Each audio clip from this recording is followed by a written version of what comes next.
Bienvenidos y gracias por escuchar Verdad en la Red.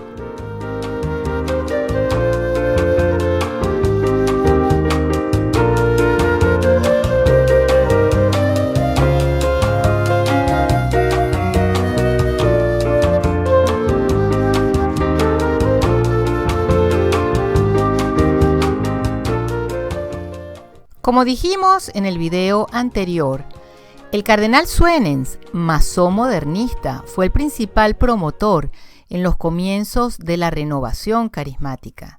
Recordemos que tuvo mucho que ver con documentos donde justifica al movimiento carismático. En el documento sobre orientaciones teológicas y pastorales sobre la renovación carismática católica, en el pasaje de la página 21, titulado La experiencia religiosa pertenece al testimonio del Nuevo Testamento, se afirma que los primeros cristianos se consideraban representantes no de una nueva doctrina, sino de una nueva realidad, el Espíritu Santo. Esto no puede ser. La verdad es que Cristo envió a los apóstoles a enseñar a todas las gentes. Ahora bien, enseñar es, ante todo y sobre todo, aceptar y transmitir una doctrina. La experimentación es algo muy subjetivo y por lo mismo sujeta a ilusiones o falsas sensaciones. La tesis de la experiencia y de la fe es la tesis de Lutero, no de Cristo, que vino a dar testimonio de la verdad. Juan 18:37, y que nos ha enseñado una doctrina bien definida respecto del Padre, de sí mismo y del Espíritu Santo, de su iglesia, de los sacramentos, etc. Él exigía que su enseñanza fuera aceptada con fe. El que creyere y fuere bautizado se salvará, pero el que no creyere se condenará.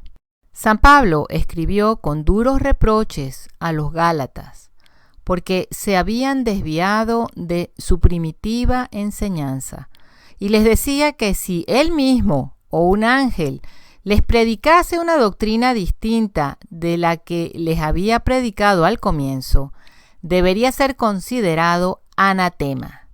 Los apóstoles y los primeros cristianos estaban muy interesados en la doctrina y muy poco en el sentimiento y en la experiencia. Como se ha mencionado, el movimiento de la renovación carismática se ha difundido ampliamente en toda la Iglesia Católica, ha ganado seguidores, incluso entre cardenales, como vimos, y obispos, y naturalmente atrae como una calamidad irresistible a millares de religiosas deseosas de experimentar lo que creen ser las emociones del primer Pentecostés. Pero es necesario subrayar todavía una vez más que no existe un movimiento carismático católico. El movimiento no es católico, sino protestante. No ha nacido en la Iglesia Católica, sino que fue importado a ella desde las sectas pentecostales protestantes en las cuales nació. El movimiento de la renovación carismática es protestante hasta la médula. Es hijo de la herejía.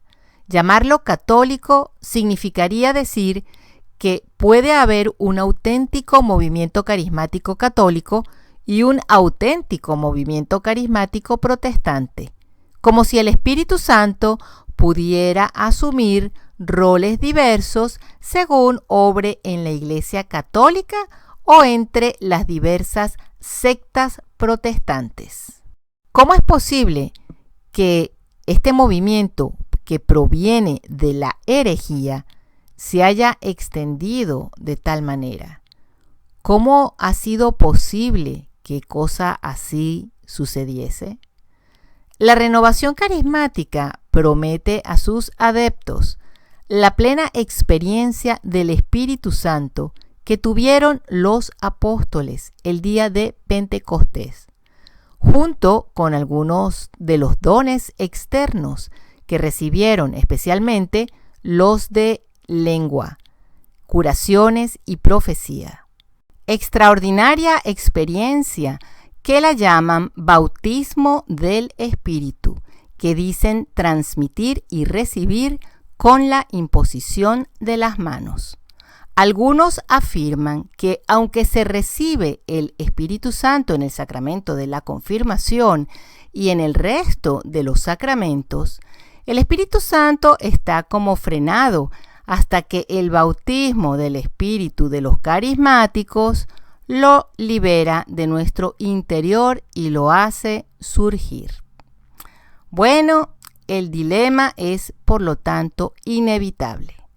O el bautismo del o en el Espíritu es verdadero y el sacramento de la confirmación es falso, o por lo menos no necesario, o la confirmación es verdadera y este bautismo del Espíritu es falso. No pueden ser verdad las dos cosas. Si un laico, hombre o mujer, o una religiosa, al imponer las manos, puede impartir el Espíritu Santo junto con algunos poderes milagrosos, ¿qué necesidad tenemos de los obispos o de los sacerdotes? Ninguna. Los pentecostales, protestantes, no tienen necesidad de ellos. ¿Por qué habríamos de tenerla los católicos? Cualquiera podría objetar que esto es llevar las cosas demasiado lejos. Además, los carismáticos dicen que hay de malo en la imposición de las manos. Es que cada uno no puede imponer las manos e invocar al Espíritu Santo. Bueno, respondemos que todos son libres para invocar al Espíritu Santo, pero no lo son para imponer las manos con el fin de introducir a los fieles en el camino al que quieren llevarles. Imponer las manos denota autoridad. Los patriarcas del Antiguo Testamento imponían las manos a sus hijos para bendecirles. Cristo imponía las manos sobre los apóstoles para conferirles el Espíritu Santo. Los apóstoles, a su vez, y después de ellos, los obispos y los sacerdotes, imponen las manos para consagrar y confirmar. Pero, ¿qué autoridad tiene un laico para imponer las manos sobre otro laico? O, lo que es peor, sobre un sacerdote, o sobre un obispo o un cardenal. ¿Quién les ha dado esa autoridad?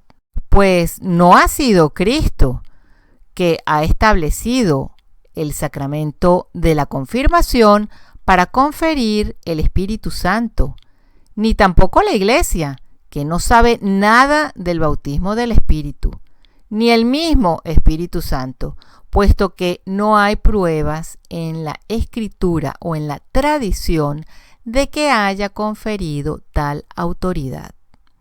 Y no se objete que es un simple gesto que cualquiera puede hacer.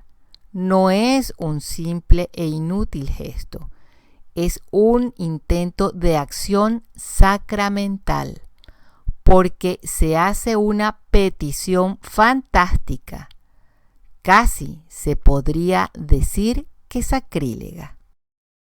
Muchas veces estos grupos de la renovación carismática son liderados e imponen las manos laicos que viven en pecado mortal. Muchos de estos miembros son divorciados vueltos a casar o viven en lo que llaman uniones libres. Para dar un ejemplo del que fuimos testigo nosotros. Entonces, ¿cómo es posible Porque las escrituras dicen, el Espíritu Santo viene sobre los que le son obedientes. Entonces, ¿tú crees que una persona en estas condiciones transmite el Espíritu Santo? Transmite algo, pero no es el Espíritu Santo. Mucho cuidado con la presunción que se puede creer al pertenecer a este tipo de movimiento, pues este es uno de los pecados contra el Espíritu Santo. Otro fenómeno muy común en la renovación carismática es el llamado descanso en el Espíritu. El cuerpo de la persona parece entregarse en contemplación o adoración y cae al suelo si nadie lo recoge. Es una experiencia relativamente común entre estas personas. Y ellos explican que es que el mismo San Pablo, cuando se convierte a Cristo, recibe este descanso en el Espíritu como una especie de don de principiante. Bueno, San Pablo cae a tierra del supuesto caballo, que no se sabe si realmente estaba a caballo, y escucha una voz que le dice: Saulo, Saulo, ¿por qué me persigues? Bueno, aquí vemos que este evento le ocurre a San Pablo, que será apóstol de los gentiles, apóstol, parte del equipo de los apóstoles ordenados por Cristo, miembro de los ordenados, no a cualquier colaborador o converso al cristianismo, sino a un personaje que será vital para los gentiles. En cuanto al don de lenguas infundido por el Espíritu Santo, pareciera que la renovación carismática olvida que ese don de lenguas recibido por los apóstoles transmitía en los idiomas correspondientes a aquellos que los escuchaban. Idiomas de verdad, no balbucerías incoherentes. Y cuando uno asiste a una de estas asambleas carismáticas, no se escuchan hablando italiano, francés, inglés, por decir algunos idiomas, o si hay alguna persona italiana o americana o canadiense, esta persona no escucha nada en su idioma, simplemente no entiende nada. En los Hechos de los Apóstoles leemos que el primer día fueron bautizadas 3,000 personas, los primeros convertidos de la iglesia, y no hay indicios de que se produjera algún milagro entre ellos, sino solo la conversión. Es más, estaban atemorizados porque veían a los apóstoles realizar prodigios y milagros. Y si tenían temor, es porque esas maravillas eran desacostumbradas y solo realizadas por los apóstoles. El Nuevo Testamento, es verdad, narra casos particulares en los que el Espíritu Santo descendió de manera extraordinaria sobre algunos de los nuevos cristianos, pero fueron casos raros y aislados. Ahora escuchemos esta experiencia que tuvo un sacerdote que conoce lenguas antiguas en una asamblea de la renovación carismática. Nobody can really call it because, at the moment something like that happens, if you go, this is ridiculous, well, people, label you as mean or, you're not open to the Spirit and all this stuff. But this is this Protestant emotional garbage swilling around inside the church, and somebody's got to call it out. Well, it's not, there's something a little bit deeper to it, and I think that there's something insidious behind it as well. Since you shared an anecdote, I'll share one with you as well. When I was in college, I had a friend who knew a priest that was in Rome. He was studying some of the ancient languages of the church. He had already been fluent in ancient Greek and ancient Hebrew, and he was studying Aramaic. He was also fluent in Latin, and he was invited to a mass that he went to. He had heard that it was a healing mass, and he didn't really know what that was, so he went. And he stood in the back of the church. And at this healing mass, from what I understand, it was a reverent mass. It wasn't, full of tambourines or anything. But as he was listening, he heard people murmuring things throughout the entire church. And he was sitting in the back, and the person in front of him started murmuring, just kind of incoherently babbling. And after Mass, he asked this person, do you know what you were saying when you were just kind of babbling? And the person said, no, I only have the gift of speaking in tongues, not the gift of interpreting. And he said, let me tell you what you were saying. You were blaspheming God in ancient Aramaic, Hebrew, Greek, and Latin. Wow. Yeah. So, yes, the charismatic movement is very dangerous. It was born out of the Protestant movement, and a lot of it incorporates Gnostic. Habrán personas todavía que dirán, bueno, pero es que ustedes no se dan cuenta que sacerdotes, obispos, cardenales e incluso el Papa respalda el movimiento de la renovación carismática. Está claro que no tiene ningún mal todo esto. Bueno, permítanos decirles que muchos de ellos empujan la agenda modernista o simplemente han sido contaminados por la misma. Claro ejemplo lo tenemos con nuestra queridísima Madre Angélica, que en paz descanse y Dios la tenga en la gloria. Madre Angélica en sus comienzos tuvo contacto con los carismáticos y les siguió el juego por un corto tiempo, hasta que duramente Dios le dio una sacudida después de la Jornada Mundial de la Juventud en Denver, Colorado, donde trató de sacudirse todo aquello liberal y modernista que había estado asumiendo. Hasta ese momento que mencionamos, que hasta el hábito moderno y liberal que llevaba lo cambió por el hábito tradicional de las religiosas. Lamentablemente, EWTN cayó bajo el control del clero y el laicado moderno y ella no pudo hacer mucho más. Después del Segundo Concilio del Vaticano, todo ha sido novedad y lo que nos ha traído es desastre, confusión, falta de reverencia, falta de fe, y se ha construido una nueva religión que se aleja mucho de la verdadera religión católica.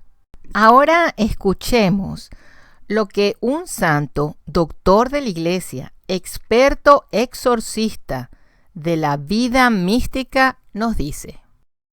San Juan de la Cruz dice que poner el énfasis en las sensaciones y en las manifestaciones externas produce la pérdida de muchos bienes espirituales. Estos individuos creen recibir esto como algo que les pertenece. Estas experiencias llevan al error, la presunción y a la vanidad en el alma. Las personas que reciben estos favores desarrollan una opinión especial sobre ellos mismos en secreto.